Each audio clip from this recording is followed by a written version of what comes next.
Hey, what's up? I want to talk to you today about why most plant-based diets fail for weight loss. Perhaps you've been flirting with plant-based nutrition for a long time. Maybe you've been doing it on and off for a couple of years. You've seen all of these amazing video testimonials online of people saying, wow, this diet changed my life. It's reclaimed my health. I've lost a bunch of weight.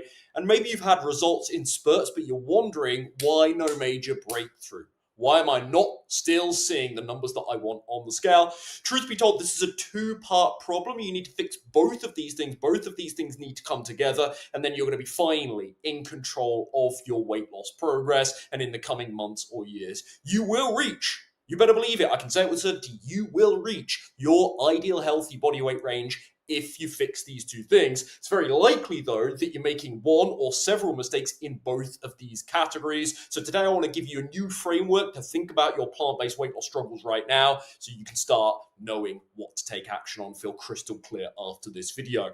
Let's bring your attention to the massive elephant in the room, which is my wonderful drawings. I'm no Monet, I'm no Botticelli, I'm afraid, but on the left-hand side of the screen here, you'll see, believe it or not, you're probably thinking, what is that? Is that pizza? It's just a plate of food. Don't ask me what the ingredients are. Don't ask me what the blue stuff is. Who knows? Blue cheese, blue vegan cheese, who knows what that stuff is? It's just a plate. It's not about what's on there. Now, it's very likely the plate obviously references food, right? So this is the nutrition component. We already know nutrition does the heavy lifting. You're not surprised to hear me talk about the food today when it comes to struggling with losing weight. Now, the first mistake I see here is noble intentionism. What I call noble intentionism. I'm plant-based. Therefore, the belief that I am entitled, I am guaranteed all the other results that I see online that everyone else reports when they go plant-based. You need to take a step back from this, right? People get I'm using tough words, people get very entitled that just doing a diet methodology vaguely without structure or precision is enough to get results. No. It's very likely you're making, again, one or several of the following errors. Number one, you're following a 100% whole foods approach with absolutely zero flexibility. And this might sound fantastic, but what happens at social events, when you're invited out for food, at a wedding, when you've got to take a work conference, when you go on a trip, holiday, vacation, what about 4th of July, what about Thanksgiving, what about Christmas, etc., etc. And what winds up happening is even though you're making all this good progress with your nutrition, Monday to Friday, or for large parts of the year even, you've set this very, very unrealistic, frankly, idealistic, almost utopian Puritanism as a benchmark for yourself that everything is going to be perfect as per the Whole Foods plant-based textbook. That when you can't stick to that, you go utterly off the rails. And you're not sure, again, you don't necessarily mean consciously to do this, you're not sure how to bend the rules without them totally breaking. I see this an awful lot. And so your diet, whilst on paper sounds amazing, sounds actually better than my own diet, your consistency is frankly really, really poor because every Saturday, every Friday, it starts Friday night, every Saturday, Sunday, you're wildly off track. Or maybe you have a good vast majority of the month, but then that trip, that 4-day long weekend comes and oh my goodness, you put on 3 kilos, you put on 8 pounds by the end of the trip because you're stuffing your face and you have this deep unconscious / subconscious belief that if you can't do the plan, you failed, so you may as well just eat 3,000, 4,000 calories a day. It's like, whoa, what a false dichotomy that is. But anyway, that's for another video entirely, that people fall into that all or nothing trap. But that's the first mistake I see with the plant-based nutrition component is, yes, on paper, people have a really good diet, and much of their time, their diet is absolutely, as the Whole Foods plant-based textbook would be recommended by most practitioners, but there isn't any flexibility for real life. And this threatens, the problem with this is it threatens your consistency massively because you're not sure how to tweak things in those difficult moments. Number 2, big mistake, you aggressively, whether knowingly or not, slash calories or macronutrients. We've already heard the fat you eat is the fat you wear. You've heard my criticisms of this view many, many times. I'm not going to repeat them here, but maybe it's the protein, maybe it's the carbs, maybe it's the fat. You're aggressively targeting one of the macronutrients to create the calorie wiggle room to lose weight. But actually, this always backfires because your body knows that you aren't necessarily getting all of the nutrients in the quantity it would like them. This affects nourishment, it affects satiety, and it might have other, hormonal, especially with the fat content being a great example, ramifications, or protein if you're lifting some weights right now. Not that it needs to be overemphasized, like most people in the protein is all about the protein, the sacred macronutrient, like most people in the mainstream health world need to talk about. And just giving you examples of how, or maybe it's carbohydrates. You do you don't see this often, but I do, a vegan keto diet, and you're pushing down the carbohydrates in order to try and get the scale moving, but actually you're feeling really lethargic, fatigue, low energy. You don't have the fuel for your workouts or even your daily steps or even cognitively, and therefore your calories are getting driven very, very low. Or maybe it's just a low calorie, very restricted approach. You're following something like the 50-50 play. What I see with many 50-50 play followers is, again, they don't know they're doing this, but they're pushing their calories so low. And then, of course, the binge relapse is only around the corner. The binge rebound is only just around the corner. It's a couple of days away at any one time. So they're in a very, very low calorie plant-based diet. Again, on paper, you would think that's amazing for weight loss, right? But no, not if you can't stick to it for very long because you're feeling deprived, really, really hungry, lacking energy, etc., etc. We know how attractive the calorie-rich junk foods feel, not only when you have cravings, but you're also physically genuinely starving as well. Like, it's game over. This is completely unsustainable.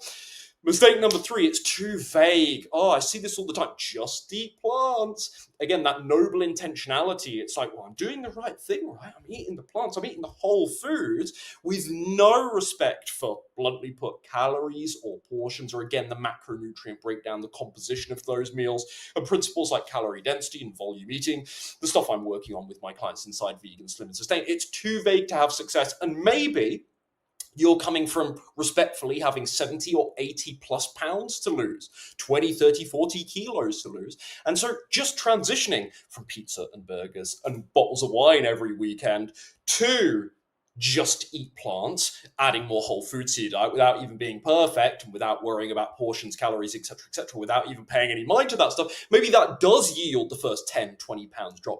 You will quickly find out, as so many of my clients will speak to before they came to me, you will quickly find out that can only take you so far. You need that next level of depth, structure, and precision. And you also need to know, what to eat. Structure isn't just about the numerical data, the nutrition science behind your meals. Structure is also about having clarity on what you eat every single day. So you wake up with a mission, with a game plan. I know what breakfast, lunch, dinner, my snacks look like. If I get extra hungry, here's my extra backup provision. If I'm out longer than I expect to today, here's my speedy meal solution. Here's what I'm going to do from the eating out guide, referencing stuff in my program for my clients here. Little nod to you. But you get what I mean. You know how to bend those rules and work, again, going back to bend the rules without breaking them. But when it's just eat plants and it's that vague and there's no structure and there's no precise bang, bang, bang, here's your meal plan, here's what I'm eating every day, it's really hard to stay consistent. It is. You do end up just grabbing that pizza, grabbing something, McDonald's, Taco Bell on the way home, out of cliched examples, I know, but out of pure convenience, not even necessarily massive cravings, but out of pure convenience. And again, you're just adding these 100, 200, little 300 calorie things to your diet every single day. Doesn't sound like a lot, does it? But this stuff adds up over weeks, months, years and years. This is how people gain 5 pounds a year for 2 decades, and suddenly they're flirting with obesity. And lastly, number 4 biggest mistake I see with plant-based nutrition when it comes to weight loss: healthy but too many calories. Okay, you're eating lots of the right food, but you're simply underestimating the importance of the role of calories here. Calories still count, even on a plant-based diet. Yes, absolutely. There's a strong argument for the thermic effect of plant foods, the fiber trapping effect that I spoke extensively about Dr. Neil Barnard in our interview about 18 months ago on my channel here. You can check that out. But this stuff does make a difference. The composition of the meals you eat do make a difference in terms of metabolic rate and hormones, gut microbiome, etc., etc. All of these things can be secondary factors that contribute to weight loss, yes, but calories are going to be your primary driver. So you might be eating well right now, but simply overdoing the calories, and that's why your plant-based diet is failing. So that's the nutrition. Go through this like a checklist. As you've been paying attention, you've been watching and thinking, all right, could work on this a little bit. Actually, no, I'm not doing that. I've got that down. Ryan would be proud of me with that one. What's next? Go through this and think about, all right, what do I need to take away from this video? What are my blind spots, my areas of weakness that I might need to think about with the food? Now, the food is nothing if you don't get the second piece correctly. This is where we come to my finest artwork. This is more like our good friend Sandro Botticelli. I don't know who this is. It started out as me with the little baby biceps. Look at it. They are biceps, by the way. They're not breasts. They are my little baby biceps. That's me. Don't know about the haircut. It's a wonderful parting, isn't it? And I've got blue eyes, so maybe it's not me after all. If you don't get you right, doesn't matter how good your game plan is with the food. Okay, so as much as I've just gone through, right, here's the things you need to think about. Are you falling into these traps with plant-based nutrition? Yeah, absolutely. You've taken heed, hopefully. But if you don't get you right, you being mindset, identity, habit, so on and so forth, doesn't matter how effective your diet is. Doesn't matter. Because it's not going to outdo the cravings, the emotional eating, the bingey moments, the moments where you quit quite easily, you're a little bit soft and flaky at times. It's not going to overcome those things. So we also need to work on ourselves and our identity so we get back on track when we're human and make mistakes. So we stick it out in those tough and challenging moments. And in time we transform, and the whole process of losing weight and then after that maintaining weight does actually get much easier in time. It does, right? Once you have put in the work. However, there are testing moments at first. And if this isn't right, if your mindset, your habits aren't right, doesn't matter how good the food is. You catch the gist here. I'm going on and on. But just examples of this, like you could be riddled, with limiting beliefs right now, whether it's the menopause thing. It's impossible. My doctor told me it's impossible to lose weight. I'll be fat forever. I've failed with the last 5 diets I've tried, Ryan. Why is this going to be the magical thing that suddenly works for me? Who am I kidding? All of these beliefs about ourselves. I've got really stubborn metabolism. I've got really bad genetics. I can't overcome XYZ. I'm really busy. I'm too busy to care about my health. That's another really common one. These are all limiting beliefs. And whether they have validity to them or not, understand right now that even if there's an element of truth to them, they can still be incredibly disempowering, and they can still give you just a little bit of extra motive to give up in those crossroads, quitting points moments where you are offered that little bit of chocolate or that slice of pizza with your body. Just having all of those things in your conscious, in your subconscious, to whatever level of awareness that you've got, that might be a limiting belief, because some of this stuff can be very invisible to us in moments, admittedly. But wherever that is lingering there, it can just give you that extra, it's hard to quantify, but 10 or 20% of a reason to quit or give up or say yes to your friend when they're, hey, come out to the club with us tonight, whatever it might be. So those limiting beliefs will really hold you back. The other thing that will hold you back, even if you've got, as I say, a really good nutrition plan on paper, you've worked on the stuff from that first column there under my wonderful little food diagram there, cravings and emotional eating, right? You eat when you're bored or stressed or for reward, or cravings like you've eaten lots of this food recently, so it's on your palate, your brain remembers the massive dopamine spike, it's in your recency, right? Is it familiar to you still? And so you haven't necessarily had the palate, the gut bacteria. Gut, this is another video entirely. Dr. Zach Bush does some wonderful work on this, but gut has a huge, many other folks as well, but it's the first person that sprang to mind, love his stuff. But gut has a massive impact on cravings and taste preferences. People don't realize. People think a lot of their cravings are here and on the tongue, but actually your gut, almost like a second brain, is the metaphor that's often used in kind of communicating what it might want to eat on a given day. And so, yeah, you might have all of these cravings because no wonder for 10 years you've indulged in XYZ food without any holds barred. And so those cravings are going to linger for some time, but time is a great healer. Consistency is a great healer. And as you add more whole foods to your diet and stay very, very consistent with that, your taste buds do change. And that's a really wonderful feeling. But yeah, cravings and emotional eating can be a massive barrier to success. Again, even if your diet is perfect on paper, you get discouraged at plateaus, and instead of just doing a small, smart, sensible plateau tweak, you give up. Or you do something really aggressive, like you're like, well, I need to do a juice cleanse now. It's like, no, you're probably just like 175, maybe 50 calories away. You're probably just 2,000 or 3,000 extra steps away. If we're not talking about the food, but maybe you get through the plateau through exercise, you're probably just basically one little daily tweak away from getting through that plateau and feeling really re-energized in your weight loss ambitions again. But instead,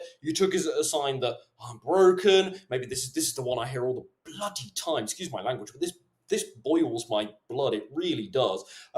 What is it? Oh, this is my set point. Maybe this is just my set point. Absolute nonsense.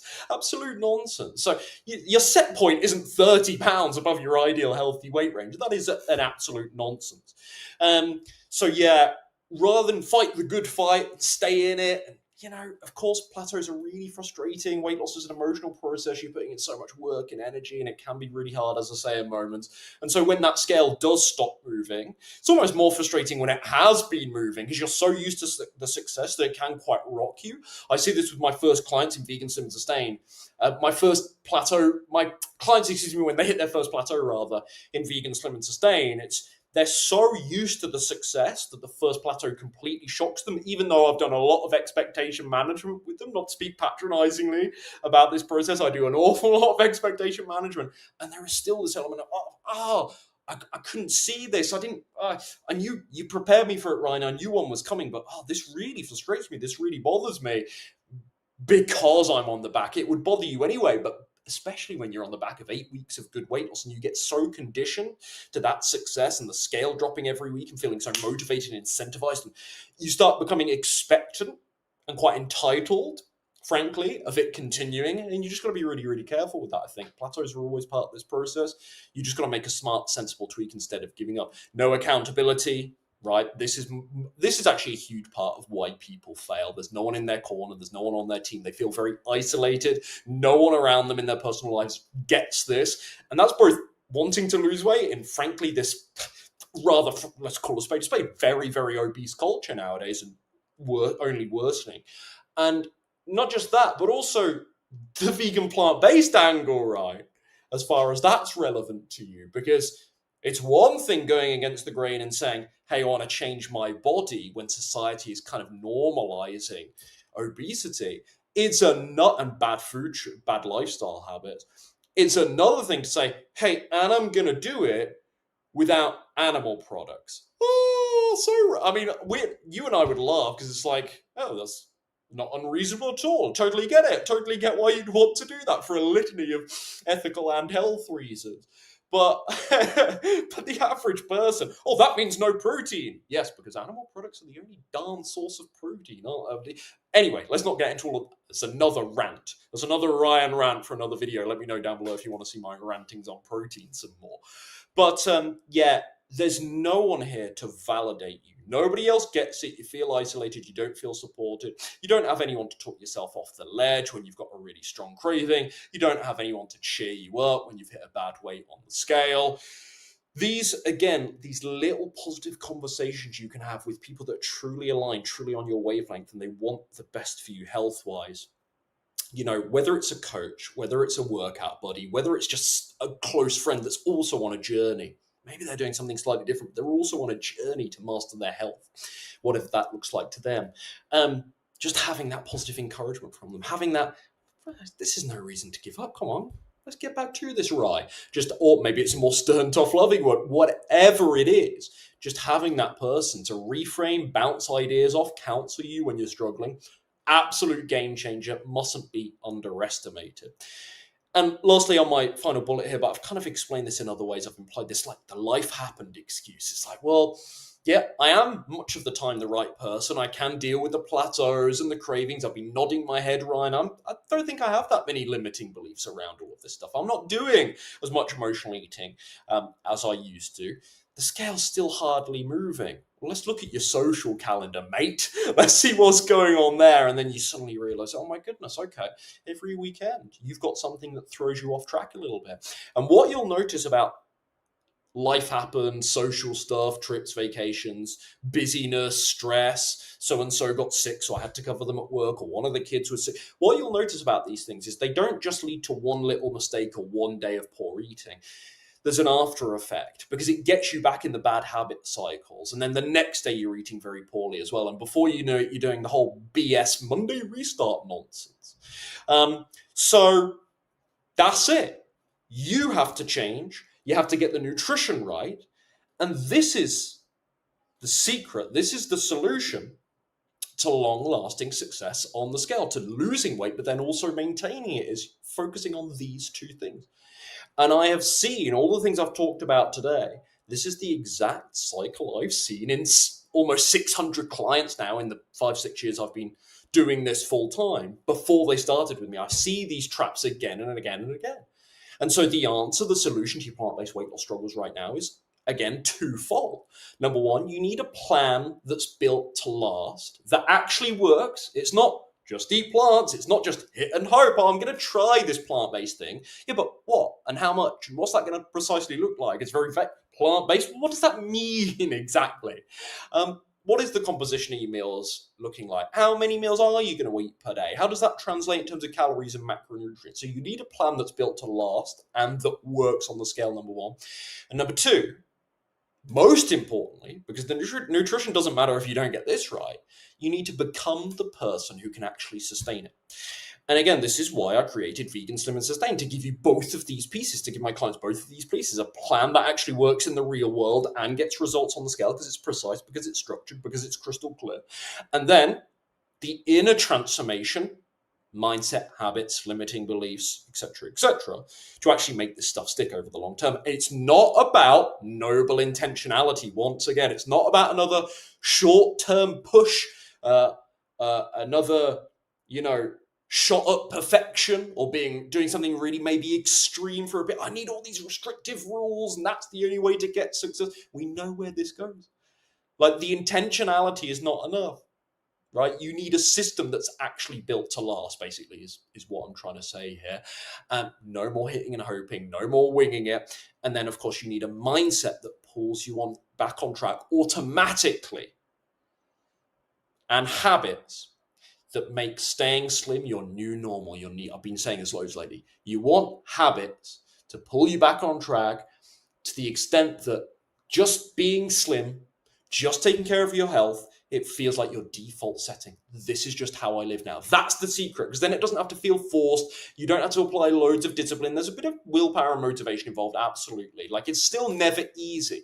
It's not 100% easy all of the time for me now after 10 years doing this. So just being transparent about that. Don't want to sell you a pipe dream. Don't want to sell you Mr. Utopia. Absolutely not. But when the habits are there, when the identity is there, when the mindset is there, you get back on track without too much internal resistance, without all the internal resistance and effort and discipline and force that it takes when you're a noob, when you're just getting started with this stuff. And that is a realistic vision for the future. As I say, I've seen 580 clients get to this point, or get well on the way to this point, where it feels like, this is just how I live. This is my default setting. So if you do indeed want to learn more about Vegan, Slim and Sustain and get my help putting all of this together, click the link below, go there, learn more about what it looks like to work with me one-on-one. If now isn't the right time for you to join Vegan, Slim and Sustain, absolutely fine. Obviously, hopefully what I've shared with you today gives you a framework to change how you think about plant-based weight loss right now, highlight some, maybe many, sadly, of the areas that you're going wrong, the traps you're falling into, and gives you some clarity on at least what needs addressing right now and what you need to focus on in the coming weeks and months to get that scale moving consistently.